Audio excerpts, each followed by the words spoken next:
On a accueilli plus de 36 000 personnes, donc c'est complètement fou. On fait partie des 10 plus gros festivals français. Notre boulot, c'est que cette alchimie, elle soit magique. Quand on voit toutes les étoiles dans les yeux du public, des partenaires, c'est très agréable. Actual s'est rendu à Toulouse, au désormais célèbre Rose Festival créé par Big Flo et Oli, Bleu Citron et La Dépêche. Il y a rencontré son directeur général, Julien Chollet. Aujourd'hui, j'ai l'immense plaisir de recevoir Julien Chollet, qui est le directeur général du Rose Festival. Bonjour, écoutez, ça va très bien. On sort de 2 jours complets. Vendredi et samedi, on a accueilli plus de 36 000 personnes, donc c'est complètement fou. Les retours sont géniaux, le public vraiment est magnifique, les artistes sont ravis.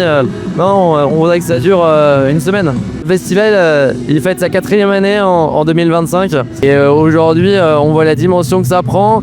Le festival, on est 2e festival sur Insta français. On fait partie des 10 plus gros festivals français. On travaille avec beaucoup de gens passionnés, avec une couleur rose qu'on peut voir partout. On est obligé de beaucoup anticiper. Aujourd'hui, on est sur de la programmation internationale, donc avec des agendas et des artistes qui ont des plannings de folie. Donc voilà, on a déjà fait des offres pour 2026 et on est déjà en train de préparer cette édition avec les équipes. Forcément, on va se servir de retour d'expérience de ce festival, mais on est déjà sur 2026. Est-ce que je suis un peu fou si je dis, est-ce qu'on pense déjà à 2027, 2028, voire au-delà, ou est-ce que c'est dans les cartons? Ouais, c'est même plus que dans les cartons. Je l'ai dit tout à l'heure, on est un festival hyper ambitieux. Donc là, faut qu'on soit dans les 5 plus gros festivals français dans les 3 prochaines années. C'est vraiment une ambition. C'est une ambition pour Toulouse. Donc on a cœur de tout mettre en place pour y arriver. Quand on parle de corps de métier d'ailleurs, combien de personnes, bénévoles ou salariés ou personnes en règle générale, œuvrent sur ces jours du Rose Festival, et quelles sont les typologies de métiers que vous retrouvez pour trouver les grandes branches? Alors ce qui est génial dans nos métiers, c'est qu'effectivement on trouve beaucoup de types de populations. On a 900 bénévoles sur le festival. 900 bénévoles, ce qui est assez impressionnant. On a une personne qui s'occupe des bénévoles à l'année. Donc on est une association rose qui défend justement toute cette vie à l'année bénévole. Et après, en exploitation en ce moment là, entre nos salariés, les techniciens, les prestataires, les barman, les food trucks, la sécurité, il y a plus de 1200 salariés à l'heure où je vous parle sur le festival. Et après, on a une typologie aussi de salariés qui est assez originale, dans le sens où on travaille avec des intermittents. Beaucoup d'intermittents du spectacle sont des gens qui sont très compétents dans leur domaine et qui travaillent très dur, beaucoup. Et c'est vrai qu'on arrive à les mobiliser pour des périodes très courtes. Et c'est un petit peu la façon de faire. Comme notre boulot, c'est de donner du plaisir aux gens. Bien, il faut qu'on travaille quand les autres ne travaillent pas. Il y a un chiffre qui m'a choqué là, tu es en train de me dire qu'il y a plus de 2000 personnes qui travaillent corps et âme pour que ce festival soit une expérience unique dans la région Occitanie. Aujourd'hui en exploitation, il y a plus de 2000 personnes qui sont sur place. Quand on voit toutes les étoiles dans les yeux du public, des partenaires, on se dit que on sait pourquoi on a bossé, donc c'est très agréable. Là, tout à l'heure, on a dit 900 bénévoles. En fait, on entend beaucoup parler de la jeune génération, où certains sont un peu médisants et disent qu'ils n'ont pas envie de bosser, ils n'ont pas envie de faire des choses. Voilà, donc ils n'auront encore pas de travail gratuit, ils ne veulent pas bosser. Comment on fait pour trouver 900 bénévoles sur l'ensemble du festival? Alors, je vais apporter une réponse qui va peut-être aller complètement contre la pensée globale. On a plus de 3000 demandes. Donc en plus, on fait une sélection dans ces 3000 demandes. On sélectionne 900 personnes dans ces 3000. On fait un appel à candidature très simple. Un post sur les réseaux suffit à 3000 candidatures, donc c'est assez impressionnant. On fait un événement aussi pour la jeunesse. Si aujourd'hui on se plaint pas mal, on dit ouais les jeunes ils changent, etc. Moi je trouve que les jeunes sur le festival ils sont hyper respectueux. On est un festival très safe. On a un slogan qu'on a créé qui s'appelle « Prenons soin de nous » en interne, et on le ressent hier. Il y a eu 36 000 personnes, il n'y a aucun problème.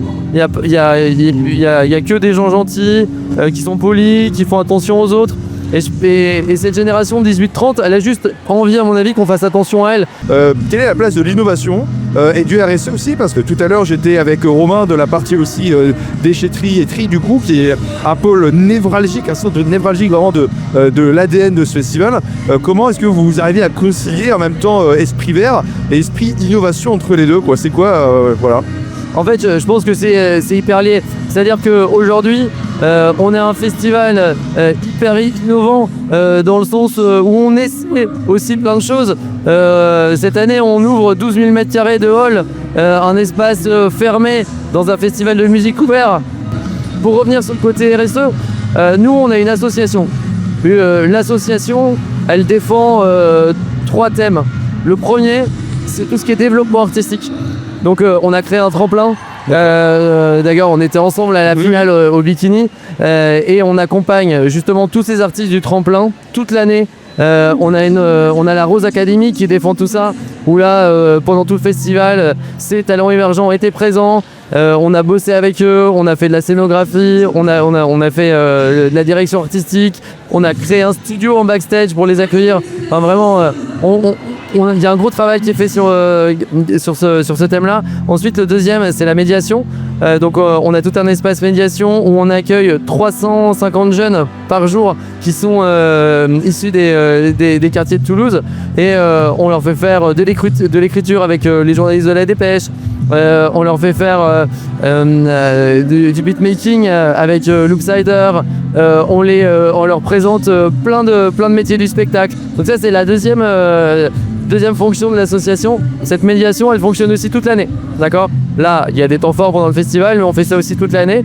Et du coup, le troisième axe, c'est justement le côté RSE, donc responsabilité sociale et environnementale.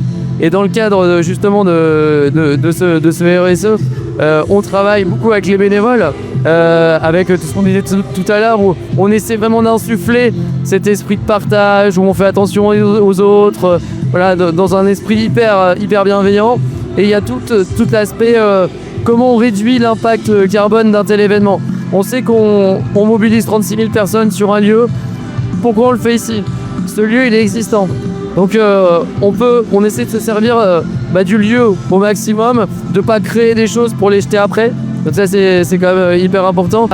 Quand on sait que l'impact de la venue des festivaliers sur un festival, c'est 70% de son impact carbone, nous on est à moins de 20. Donc on est un festival, pour revenir à la question de base, hyper innovant dans le sens où on se veut visionnaire et hyper respectueux justement de son impact. Et on travaille beaucoup cet impact et on mesure aujourd'hui tous les impacts du festival direct et indirect. Voilà. Tu m'as vraiment inspiré et on va faire un truc que je n'avais pas spécialement prévu, mais chers amis, on va quitter le plateau et on va aller directement sur place pour aller voir le plateau talk, cette zone d'influence, et aller sur place. Donc je vous dis pas au revoir de suite, je vous dirai au revoir tout à l'heure, mais là on va faire une petite pause et on va partir directement au métier. Là on est vraiment dans l'espace médiation.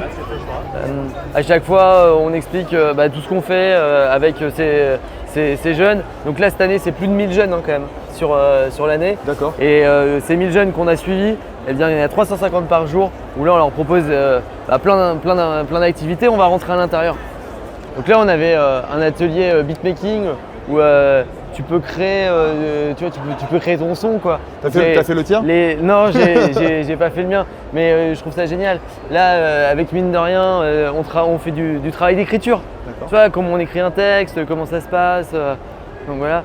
Et après, dans ces ateliers-là, on travaille avec des journalistes de la Dépêche et on crée la Dépêche Rose. Voilà. Je sais pas si vous l'avez vu, mais tous les jours, on édite un journal. Non. Et c'est l'espace médiation qui édite le journal. C'est pas vrai. C'est les gamins qui éditent. Non mais c'est vrai, la Dépêche Rose. Voilà. Ah putain, oui, c'était le concert d'hier ça. C'est exactement. Avec Youssoupha. Voilà. Et voilà. Et tous les soirs à 23h30, on reçoit la Dépêche du jour. Et c'est les gamins qui écrivent tout ça avec l'aide des journalistes, etc. Donc en fait, cette histoire de transmission grâce justement, là c'est grâce à la Dépêche, c'est génial. Enfin, voilà. Donc là on répond vraiment à notre mission avec Rose, comment on travaille avec toutes ces populations quoi. Et puis en plus c'est du super matos, c'est-à-dire qu'on fait pas les choses à moitié quoi. Ça c'est aussi important. C'est-à-dire qu'on ne fait pas un truc juste pour le faire. On va au bout des choses. Et puis là, il y a l'innovation avec cette scène Talks. Voilà, on est vraiment dans une scène de conférence, mais en même temps toujours aux couleurs roses du festival. Et là, on retrouve les jeunes donc de l'espace médiation, où on leur propose aussi des temps d'échange la journée. Donc ça c'est super. Et puis après tous les soirs, à partir de 17h30, on a 2 conférences par jour sur les thématiques dont on parlait tout à l'heure. Donc là on vient de voir effectivement l'espace médiation, l'espace chill, l'espace talks qui sont dans ces halls, et c'est la première fois qu'on les ouvre. Donc là on a ouvert 12 000 m², soit plus d'1 hectare quand même. Et on voit d'ailleurs d'ici la pyramide qui a été créée par Cyril Lancelin, qui est un artiste français mais à dimension internationale, qui fait des gonflables comme ça un peu partout, à Las Vegas, à Dubaï. C'est vraiment une grosse rêve. Donc on a ramené un peu de Las Vegas et de Dubaï en Occitanie quoi. Exactement, exactement. Et l'innovation, c'est aussi les distributeurs automatiques de boissons. Ça, c'est la première année où on fait ça, où les gens sont autonomes quand ils servent à boire. Et puis comme on peut le voir, on peut boire de la bière rose. Voilà. Okay. Et la bière rose, ça c'est nouveau aussi. On a travaillé ce produit avec Caporal, qui est une brasserie locale, toulousaine.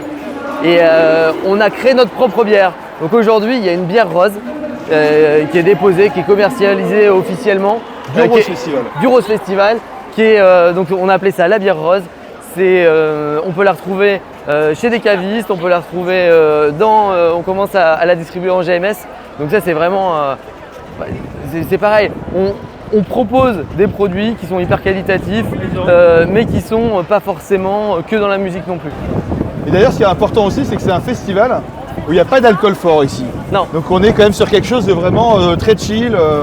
On n'était pas pensé pour être la beuverie quoi. Non, c'est aussi ça. Ce côté safe, on le retrouve aussi grâce à ça, je pense. Exactement. Donc là, on se retrouve quand même dans les backstage du festival. Wow. C'est-à-dire avec les artistes et tout ça? Exactement. Oh là là. Voilà, là, la pression qui monte d'un coup. Là, on a les artistes. Là, on a tout un côté production. Et on monte sur scène ici. Voilà. Et là, on monte sur scène là. Donc là, c'est les escaliers que prennent les artistes quoi. C'est exactement incroyable. Ça. Voilà. Et là, juste derrière, on a l'espace loge. Ok. Donc là, on a tout l'espace régie générale, production, etc. Là, tout l'espace loge. Et là, on va. Là, il y a beaucoup de bureaux. Okay, là, il y a les runners. Après, il y a des prods. Il y a la communication, les partenaires, les mécènes, enfin tous les gens qui bossent, hein, dont on parlait tout à l'heure. Tous les bureaux sont occupés. C'est un vrai siège social. Ouais, non, mais c'est vrai, c'est exactement ça. Donc là, tout à l'heure, on en parlait. On rentre dans l'espace influenceur. Okay. Donc c'est pareil, au niveau des influenceurs, on est sur une nouvelle population. C'est pour ça quand on parle d'innovation, on a prévu aussi autre chose pour eux. Là, ils ont des plannings tous les jours. Voilà, donc là, il y a un brunch qui est organisé par Herborian à l'extérieur. Et ensuite, il y a tout un programme qui est prévu pour nos chers influx. Ok, avec vos comment dire, avec vos partenaires aussi du coup dedans. Exactement. Ils participent clairement. Ouais. Et là, c'est un lieu, voilà, dans lequel on accueille nos influenceurs. Tu vois, c'est le catering du festival. Ok. Où là, on accueille tous les gens, tous les artistes, toutes les prods, tous les techniciens. Okay. Tu vois, ils mangent ici quoi. Donc artistes et produits et gens artistes, de la prod se artistes, prod, techniciens, ils se rencontrent là. Okay. Derrière, on a un catering bénévole. Ok. Donc pour tous les bénévoles. Et derrière, là-bas, on a un coin de chill pour que les gens puissent se reposer. Et l'équipe, tu vois, en fait, ce qu'on vient de vivre là, c'est ça. C'est-à-dire que c'est quand même hyper bon enfant, mais tu sens que c'est sérieux, que ça bosse.